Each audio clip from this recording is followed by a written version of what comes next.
Dobrovoľný hasičský zbor obce Lietava je určený predovšetkým na zdolávanie nežiaducich udalostí.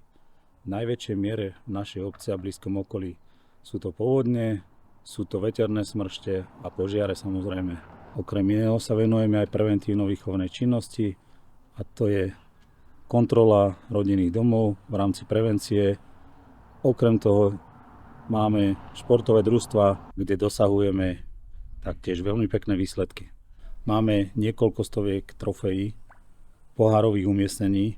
Väčšina z nich je umiestnených tu v hasičskej zbrojnici, ale tie, ktoré získali Malé plamene alebo Kinderka, sú umiestnené v základnej škole v Lietave.